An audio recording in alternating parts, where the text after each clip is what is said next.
ইকরা বিসমি রাব্বিকাল্লাযী খালাক, এই শব্দটি আল্লাহর পক্ষ থেকে অবতীর্ণ হয়েছিল। যদি বিচার বিশ্লেষণ করি যে আমাদের উত্তরণের পথ কোথায়, উত্তরণের পথের কথাটা আপনাদের কাছে বলতে এসেছি। উত্তরণের পথ হলো এখানেই। মানুষ, আপনি কল্পনা করতে পারবেন না যে মহান রব্বুল আলামিনের পক্ষ থেকে যখন ইকরা বিসমি রাব্বিকাল্লাযী খালাক খালাকাল ইনসানা মিন আলাক পর 5টি আয়াত অবতীর্ণ হলো, এই আয়াতের মধ্যে বিচার বিশ্লেষণ যদি করেন তাহলে দেখবেন মৌলিকভাবে সবচেয়ে গুরুত্বপূর্ণ যে বিষয়টা এসছে সেটা হলো একটা স্রষ্টার সম্পর্কে জ্ঞান রাখতে হবে। স্রষ্টার সম্পর্কে জ্ঞান রাখতে হবে। দ্বিতীয় হলো মানুষ নিজের সৃষ্টি সম্পর্কে যদি জ্ঞান রাখে, যদি মানুষ সৃষ্টি আল্লাহকে আর আমিকে এই দুটো বিষয় যদি মানুষের স্পষ্ট হয়ে যায় তাহলে সব সমস্যার সমাধান হয়ে যাবে ইনশাআল্লাহ। স্রষ্টাকে আমিকে বলুন তো, যে সময়ে এই আয়াতটি অবতীর্ণ হলো প্রায় 3 বছর 3.5 বছর যাবত, তার মধ্যে মাত্র কোটি কত আয়াত অবতীর্ণ হয়েছে।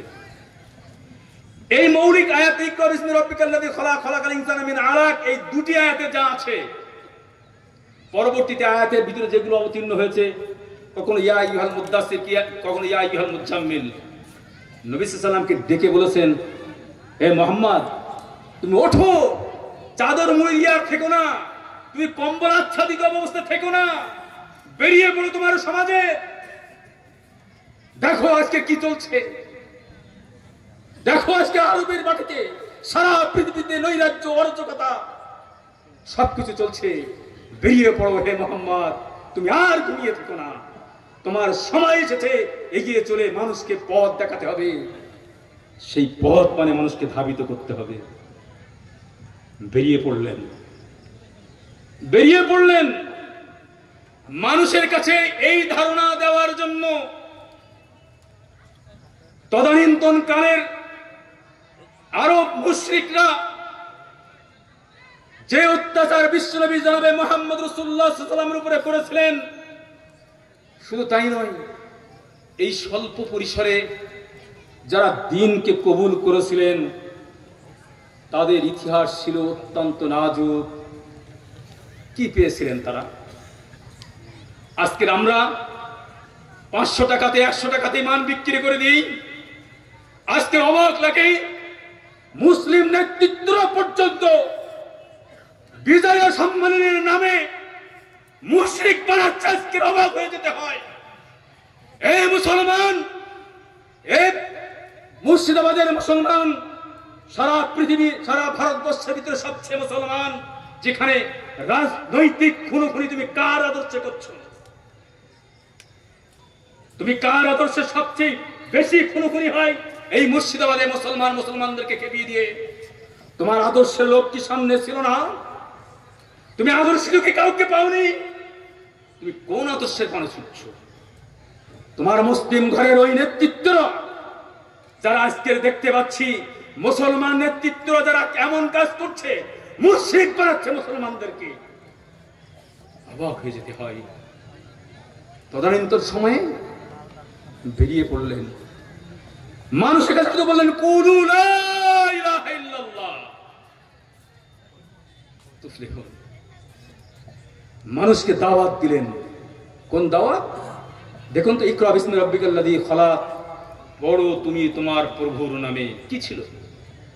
পরপর 4টি আয়াত, 4বার আয়াত যে নাজিল হয়েছে, মৌলিক বিষয় যদি ওখানে বিশ্লেষণ করেন তাহলে দেখতে পাবেন শুধু মহান রব্বুল আলামিনের পক্ষ থেকে আগত যে বাণী মানুষের কাছে পৌঁছে দেওয়া,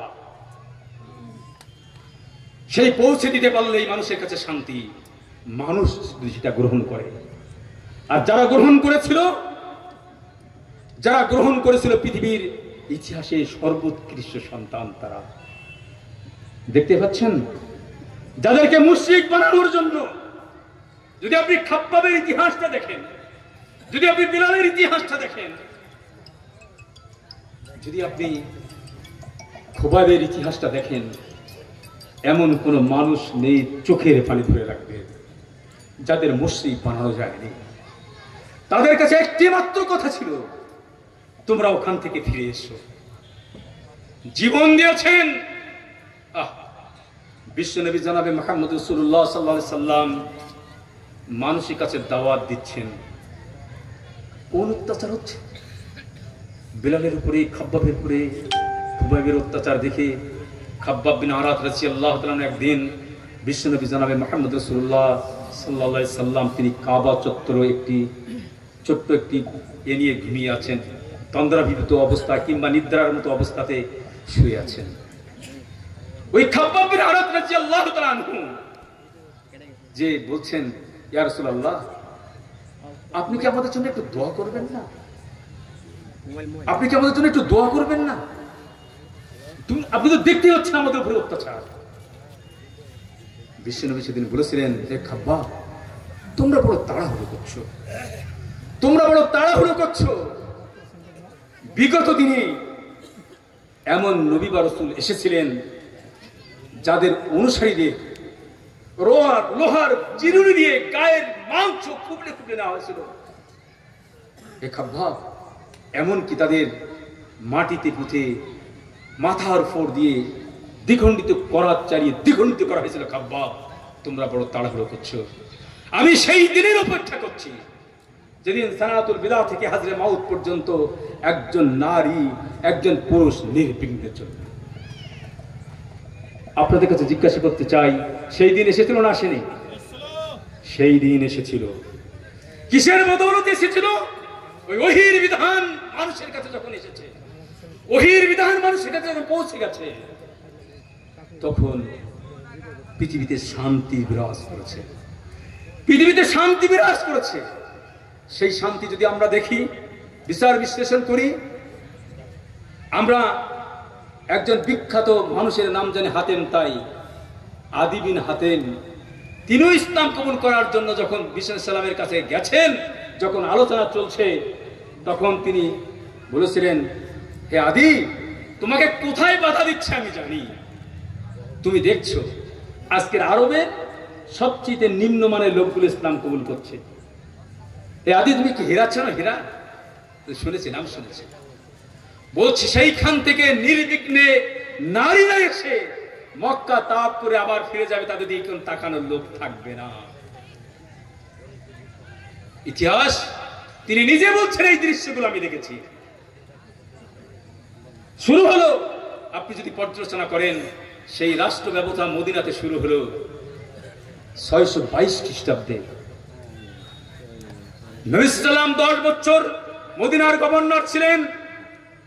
আবু বকর ছিলেন 2 বছর, ওমর রাদিয়াল্লাহু ছিলেন 10 বছর, ওসমান রাদিয়াল্লাহু ছিলেন 12 বছর, 5 বছর ছিলেন আলী রাদিয়াল্লাহু তাআলা।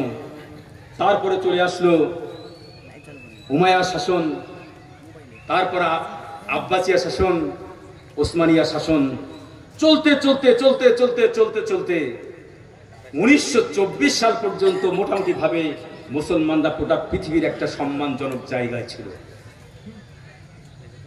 আজকের মুসলমানরা আজকে প্রান্তিক কেন? এই প্রান্তিকতার যদি জায়গা বিশ্লেষণ করি, তাহলে দেখব কারণটা কি। মহান রব্বুল আলামিন বলছেন, আফাতুমিনুনা বিবাযিল কিতাবি ওয়া তাকফুরুনা বিবায ফামা জাযাউ মান ইয়াফআল যালিকা ইল্লা খিযুন ফিল হায়াতিদ দুনিয়া। মহান রব্বুল আলামিন বলছেন, নিজে বলছেন, ওর ঔষধ নির্বাচন করেছেন তিনি, এই সমস্যা সমাধান নির্বাচন করেছেন তিনি। কি বলছেন? আফাতুমিনুনা বিবাযিল কিতাবি ওয়া তাকফুরুনা বিবায। তোমরা কি এমন হবে, তোমরা কোরআনের কিছু অংশ মানবে আর কিছু অংশ ছেড়ে দেবে? আচ্ছা, আজকে আমরা কি কিছু অংশ মানি, কিছু অংশ ছেড়ে দিই, না সম্পূর্ণ মানছি? আল্লাহ বলছেন, তোমরা যদি এই অবস্থা তোমাদের হয়, তোমরা যদি কিছু অংশ মানো তোমার স্বার্থের জন্য, দেখবেন অনেক মানুষ ফতোয়া জানতে চায়। যদি আজকে আব্দুল্লাহ সালাফি সাহেব ফতোয়া দিয়ে দেন, তাহলে মিটে যাওয়ার কথা, কিন্তু মনের মতো হয়নি।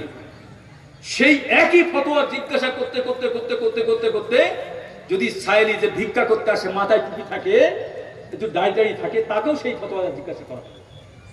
জিজ্ঞাসা করার পরে উনি এবার ফতোয়া দিলেন আপনার মনের মতো। উনি বলবেন আপনি ঠিক কথা বলেছেন। ফতোয়া তো মনের মতো হয়নি। ফতোয়া যত সময় মনের মতো না হবে তত সময় গ্রহণ করা যাবে না।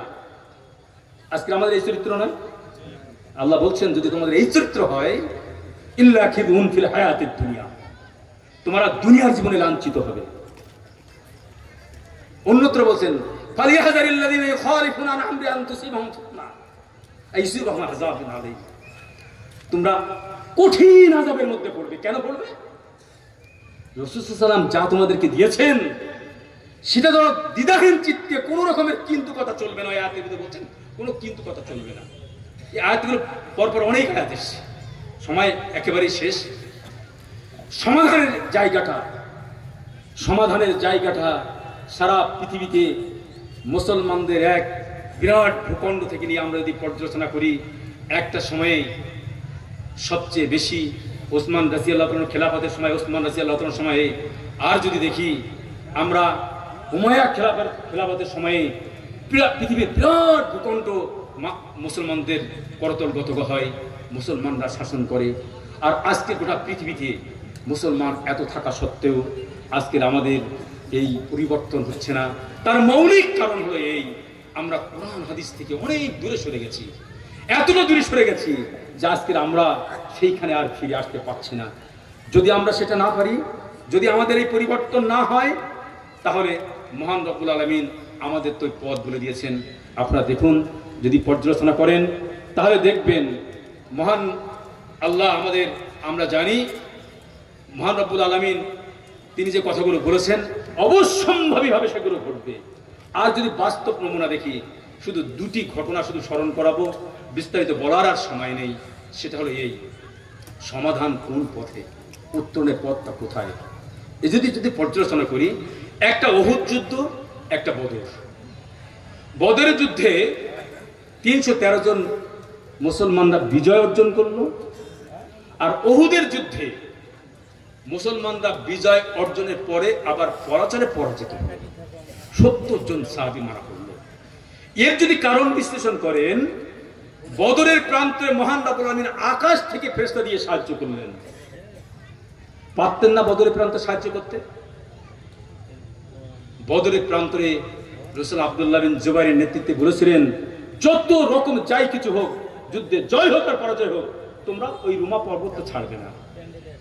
যখন ওই দুনিয়াটা খুব আমাদের কাছে প্রিয়, গনিমতের মাল সংগ্রহ করার জন্য রাসূল সাল্লাল্লাহু আলাইহি ওয়াসাল্লামের ওই নির্দেশ উপেক্ষা করে তারা গনিমতের মাল সংগ্রহ করার আসার কারণেই এমন ভাবেই আঘাতপ্রাপ্ত হলেন বিশ্বনবী মহান নবী সাল্লাল্লাহু আলাইহি ওয়াসাল্লাম পর্যন্ত। এবং সাহাবীরা 70 জন সাহাবী, সেখানে গেলে চোখের পানি ধরে রাখা যায় না, 70 জন সাহাবী সেখানে কবর আমরা দেখতে পেলাম। কিসের কারণে? নবী সাল্লাল্লাহু আলাইহি ওয়াসাল্লামকে উপেক্ষা করে বিশ্বে শান্তি আসতে পারে না। আরো যদি দেখেন একেবারে সারসংক্ষেপ, বিশ্বনবী সাল্লাল্লাহু আলাইহি ওয়াসাল্লাম মারা গেলেন। এই মারা যাওয়ার পরে আমরা দেখতে পাই ওসামা বিন জায়েদের নেতৃত্বে রোমান কারা জানেন, সে ব্যাখ্যা করতে গেলে অনেক সময়ের বিষয়, তাদের বিরুদ্ধে যুদ্ধে পাঠিয়েছিলেন। খলিফা নির্বাচিত হওয়ার পরেই তিনি বলেছেন, আমার প্রথম কাজ হলো ওই সৈন্য আবার রোমানদের বিরুদ্ধে পাঠানো। কোন অবস্থায় জানেন? যখন মারা গেলেন, সব দিশেহারা হয়ে গেল। কিছু ব্যক্তিরা যাকাত দিতে অস্বীকার করলো, এক একজন এক এক রকম সৃষ্টি করতে লাগলো। এই কঠিন পরিস্থিতির সময় দাঁড়িয়েও তিনি যুদ্ধে পাঠালেন, কারণ নির্দেশ ছিল রাসূল সাল্লাল্লাহু আলাইহি ওয়াসাল্লামের। বলেছিলেন, যুদ্ধে জয় পরাজয় আমি বুঝি না, রাসূল সাল্লাল্লাহু আলাইহি ওয়াসাল্লামের নির্দেশ পালন করতে হবে। আমরা জানি ওসামা বিন জায়েদ মাত্র 17 বছর একটা বালক, কোনো দিনে যুদ্ধে যায়নি, তাকে সেনাপতি করা হচ্ছে। আর যারা সেনাপতির উপযুক্ত ব্যক্তি তাদেরকে তার অধীনস্থ করা হচ্ছে। অর্ডারটা কাজ ছিল আল্লাহ, বাস্তবায়ন করেছিল রাসূল সাল্লাল্লাহু আলাইহি ওয়াসাল্লাম, বাস্তবায়ন করেছিল আবু বকর রাদিয়াল্লাহু তাআলা। যখন বাস্তবায়ন করলেন, আবার শান্তি ফিরে এলো, জয় হয়ে গেল মুসলমানদের। আজকের উত্তরণে একটি পথ, আসুন আমরা ফিরে আসি পবিত্র আল কোরআন এবং সহিহ হাদিসের দিকে। যদি আমরা ফিরে আসতে পারি, তাহলে আমরা আবার হারানো গৌরব ফিরে পেতে পারি, নতুবা কখনোই সম্ভব নয়। তাই আপনাদের কাছে আমার সুনির্বন্ধ অনুরোধ, জীবনে বৃত্ত বৈভব, টাকা পয়সা যা কিছু আমরা অর্জন করেছি, যা কিছু করছি, আমাদের এই অর্থ বৃত্ত বৈভব যা কিছুই করি না কেন, যদি এই দুনিয়ার জন্য হয়, তাহলে একটা ভয়াবহ পরিস্থিতি হবে। আমরা আল্লাহকে সন্তুষ্ট করি এবং রাসূল সাল্লাল্লাহু আলাইহি পদাঙ্ক অনুসরণ করি, যদি আমরা সেটা করতে পারি তাহলে এই পৃথিবীতে আবার শান্তি আনয়ন আসতে পারে এবং আমাদের সমাজে, আমাদের ব্যক্তিতে, পরিবারে সর্বত্র শান্তি বিরাজ করতে পারে। আল্লাহ আমাদের এই অবস্থা আসার তৌফিক, আল্লাহ আমাদের এই তৌফিক দান করুন। এবং সাথে সাথে দোয়া করবো, এ আল্লাহ তোমার কাছে আমরা দোয়া করবো তুমি যেন আমাদের সেই অবস্থা ফিরে আসতে পারি, সেই তৌফিক আমাদের দান করো। আর আমরাও ইনশাআল্লাহ চেষ্টা করবো যাতে কোরআন এবং সহিহ হাদিসের দিকে আমরা ফিরে যাই, আমরা আমাদের বাস্তব ব্যক্তি জীবন, পারিবারিক জীবন, সমাজ জীবন আমরা সঠিকভাবে পালন করতে পারি। আল্লাহ আমাদের সেই তৌফিক দান করুন। আমিন। ওয়া আখিরু দাওয়ানা আলহামদুলিল্লাহি রাব্বিল আলামিন। আসসালামু আলাইকুম।